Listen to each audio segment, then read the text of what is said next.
Hace 4 años o así, publiqué un vídeo, un episodio del podcast que se llamaba ¿Se puede aprender un idioma solo escuchando? Y mi respuesta en ese vídeo fue que sí, que sin problemas. Y hoy quiero recuperar ese tema porque tengo la sensación de que no es así, de que no estaba en lo cierto. Y que quede claro que sigo pensando que el escuchar y leer cuando el mensaje es comprensible y recursos que nos interesan, es decir, input comprensible en general, es fundamental y la parte más importante del proceso, pero tengo la sensación de que no es suficiente, de que hay que hacer algo más y ahora voy a hablar de qué, ¿no? Pero es que durante esos años principalmente estaba aprendiendo idiomas de la misma familia que mi idioma nativo, el español, es decir, italiano, portugués, francés. Y creo que esos idiomas te pueden llevar a confusión un poco, porque son bastante similares, las estructuras son muy similares, entonces te puede dar la sensación de que simplemente con escuchar y leer puedes llegar a ese punto en el que te puedes comunicar en el idioma, ¿sí? Pero en los últimos años el polaco y el alemán me han abierto un poco los ojos, me han cambiado un poco la idea, ¿sí? Y que quede claro que lo que voy a expresar en este vídeo es mi opinión, sí, o sea, es lo que he vivido en mi experiencia y viendo también la experiencia de otras personas, porque hay veces que, y yo esto lo he hecho también personalmente, pero hay veces que somos demasiado binarios, como esto funciona y esto no, esto es así y esto no. Entonces, voy a hablar de lo que creo de lo que es mi opinión, mi sensación de lo que creo que es necesario o de por qué creo que no es suficiente simplemente con escuchar y leer, pero en general en los vídeos y en la vida quiero ser un poco más abierto, más flexible a pensar que me puedo equivocar como creo que era en este caso, ¿sí? Pero volviendo al tema principal, Eh, nuevamente, creo que es lo más importante, que es totalmente fundamental escuchar y leer en el idioma objetivo lo máximo posible. Sí, nuevamente, recursos interesantes y comprensibles. Pero he visto con estos idiomas, como decía, un polaco y alemán, que son más diferentes, que no es suficiente. Es decir, simplemente con escuchar y leer puedes llegar, bueno, primero llegas a un nivel de conversión del idioma increíble, es decir, yo en alemán, por ejemplo, puedo entender podcasts nativos, ya puedo, perdón, hablar con personas nativas y entenderles perfectamente, ¿sí? Y también, solo este proceso también inicia la capacidad de comunicarte, ¿sí? Porque, como digo siempre, por explicarle con palabras sencillas, de esta forma metes el idioma en tu cabeza, ¿vale? Pero eso no quiere decir que después seas capaz de producirlo casi de una forma mágica, ¿sí? Porque tengo la sensación que en el mundo de los idiomas, especialmente hablando de input comprensible, y yo personalmente, repito, lo he dicho esto alguna vez, y por eso decía que quiero ser más flexible, tengo la sensación de que en este mundo del que hablamos de input comprensible, a veces pensamos que simplemente escuchando y leyendo llegará un momento, como decía antes, casi de forma mágica, en el que vas a ser capaz de empezar a hablar, ¿sí? Y tengo la sensación de que hace falta algo más, porque en estos idiomas que comentaba, desde varios puntos de vista. Primero, desde el punto de vista de la pronunciación, lo he explicado alguna vez que con alemán, las primeras veces que intentaba hablar, me costaban mucho ciertos sonidos como todas estas que hay en alemán de nichts. Y sí, hay muchos sonidos que no tenemos en español o en inglés, ni siquiera, y que me costaban bastante. O sea, que las primeras veces eran muy extrañas. Pero después también, sobre todo, la capacidad, a ver cómo lo explico, la capacidad de recuperar la información en tiempo real. Es decir, que ciertas frases, expresiones o el idioma en general, digamos que ya está en tu cabeza y eres capaz de entenderlo perfectamente, pero hay una diferencia entre ser capaz de entenderlo y ser capaz de producirlo. ¿vale? Y creo que todos entendemos que la capacidad de hablar también necesita un tiempo, igual que la de comprender. Pero como decía antes, tengo la sensación de que, o sea, nos pensamos que eso va a acabar apareciendo de forma mágica, sí o sin hacer nada. Y creo que no es así. Entonces, la capacidad de recuperar esa información y ser capaz de producirla en tiempo real, en una conversación con otra persona. Eso creo que es una habilidad que necesita su práctica también. Sí, entonces, yendo a lo más importante, yo creo que cómo se puede mejorar de esta forma, cómo se puede practicar la capacidad de hablar. Yo lo que estoy haciendo, especialmente con alemán, que es como es mi idioma de pruebas, o sea, lo quiero aprender, me encanta, pero quiero decir, mi idioma es de prueba que me ayuda a ver lo que me falta. Si era suficiente con escuchar y leer o no, ¿vale? El que me ayuda a llegar a ciertas conclusiones al ser un idioma diferente al mío, no como francés, italiano, portugués, por ejemplo, ¿sí? O inglés, que es complicado de explicar porque todos tenemos tanto contacto entre el colegio, escuchar música, internet, que es difícil de medir lo que te ayuda, lo que no, ¿no?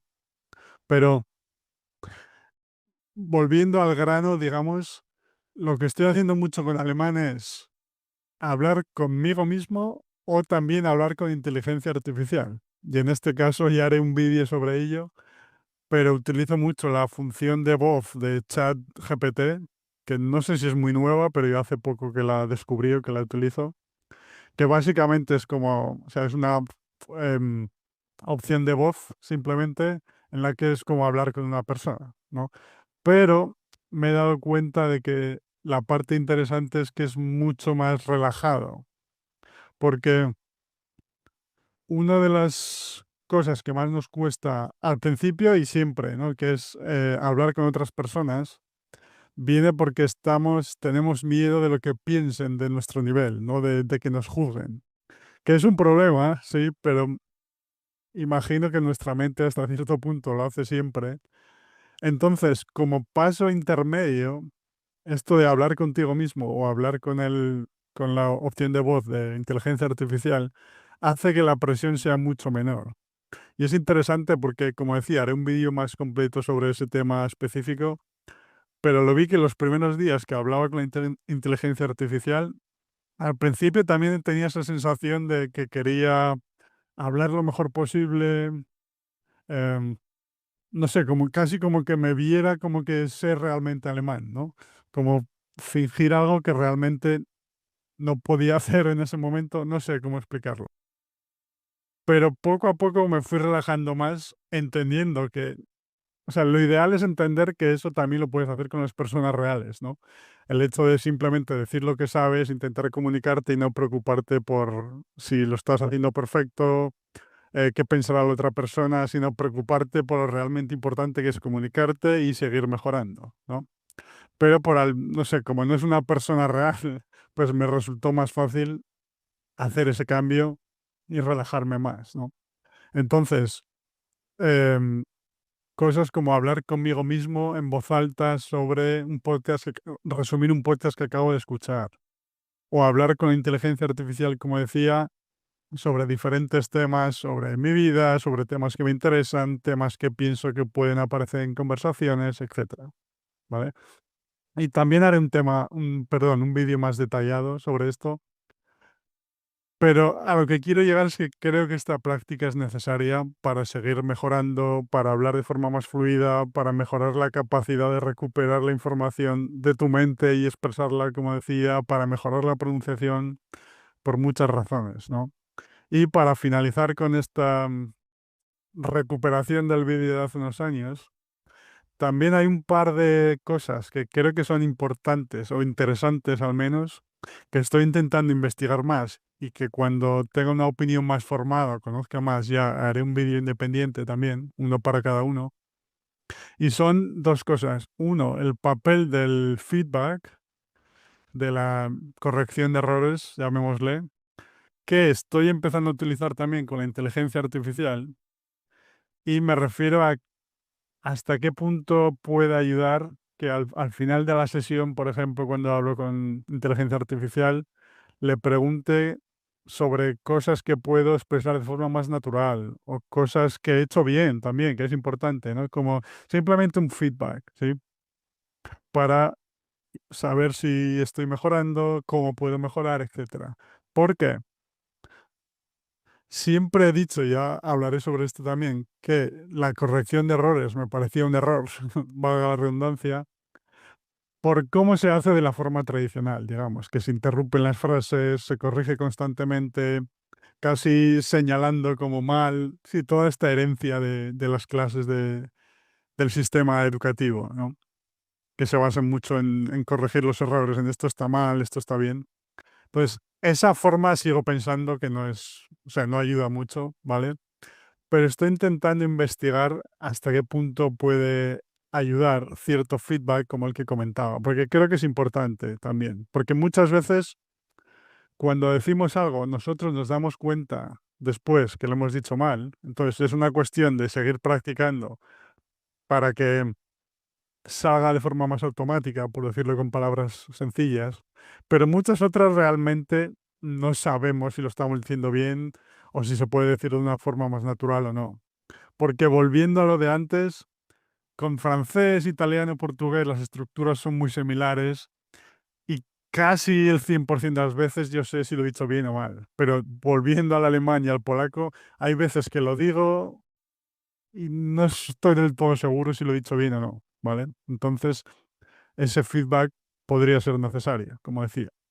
Y finalmente, la segunda cosa que comentaba es también el papel de un cierto estudio consciente del idioma. ¿Sí? Y aquí yo personalmente sigo prefiriendo escuchar y leer al principio, sin centrarme en nada sobre la gramática, sobre la estructura del idioma, aunque nuevamente, dependiendo del idioma que estés estudiando, puede ser más fácil o más difícil hacer esto, ¿sí? De los recursos disponibles o no, ¿vale? Pero a lo que quiero llegar es que si lo hago de nuevas con otro idioma, o incluso para seguir mejorando en alemán y en polaco, creo que podría llegar a tener un cierto sentido estudiar cosas del idioma, o más que estudiar, echar un vistazo a cosas del idioma, pero después, a posteriori, más adelante, después de mucho tiempo de input, como comentaba, porque eh, si bien sigo creyendo que estudiar las estructuras del idioma con el objetivo o con la esperanza de que te ayude a comunicarte, no me sigue sin parecer la forma más correcta. O sea, como que no hay una correlación directa entre el estudio y el aprendizaje del idioma o la adquisición del idioma, pero cero estudio o no mirar absolutamente nada sobre la estructura del idioma, volviendo al tema anterior, no sé si es lo más ideal también, ¿sí? Como, y aquí hablo casi más de poder llegar a unos niveles más altos de fluidez o expresarse mejor, etcétera, ¿no? Como que puedes llegar a un punto en el que te puedes expresar, pero siempre con la sensación de que no es del todo fluido, de que las expresiones son demasiado simples, etcétera, ¿no? Y en este caso final también haré un vídeo sobre ello, pero también estoy investigando más, leyendo mucho más y probando cosas relacionadas con una teoría, sin entrar en muchos detalles, pero de forma rápida, que me comentó primero mi amigo Luca Lamparello, el maestro de los idiomas. No, que se llama Weak Interface, que básicamente, o sea, hay diferentes teorías que estudian, como decía antes, la correlación entre el estudio consciente y el aprendizaje del idioma o la adquisición. Y de forma rápida, hay algunas que creen que hay una correlación muy grande, que se llaman Strong Interface, que puedes pensar en los métodos tradicionales. ¿Sí? Por otra parte, hay otras que son de No Interface, como que no hay ninguna correlación, como las teorías de Krashen, etcétera, ¿sí? Pero hay una teoría intermedia, esta de Weak Interface que comentaba, que básicamente dice que no hay una correlación directa entre el aprendizaje consciente y, y la adquisición del idioma, pero la facilita. Es decir, que saber un poco sobre la estructura, sobre las estructuras, te ayuda a notarlas cuando estás escuchando el idioma o leyendo, y eso favorece la adquisición, o incluso mejora la adquisición, si la fortalece, eso es la palabra. Entonces me parece un tema fascinante. Tengo la sensación de que es muy importante, de que puede ser una de las claves, pero como comentaba, ya haré un vídeo separado sobre ello, y este es el vídeo de hoy, revisitando este vídeo que hice hace unos años, como comentaba, y lo haré con algunos otros porque, a ver, en general, como decía, mi opinión sigue siendo que input comprensible, escuchar y leer materiales interesantes y comprensibles, es la clave principal del proceso y fundamental, pero he cambiado mi opinión sobre pensar que no es suficiente, ¿no? Entonces hablaré de otros temas sobre los que he cambiado un poco mi opinión, con obviamente la intención de ayudaros a aprender idiomas de la forma más efectiva, pero también divertida y disfrutando, sí. Y nada, espero que te haya gustado este vídeo. Cuéntame en los comentarios qué opinas sobre estas teorías, sobre mi opinión, sobre estas reflexiones de los últimos años, sí. Y nos vemos en el próximo vídeo de esta serie de vídeos que voy a hacer. Gracias, amigo o amiga, y hasta pronto. Chao.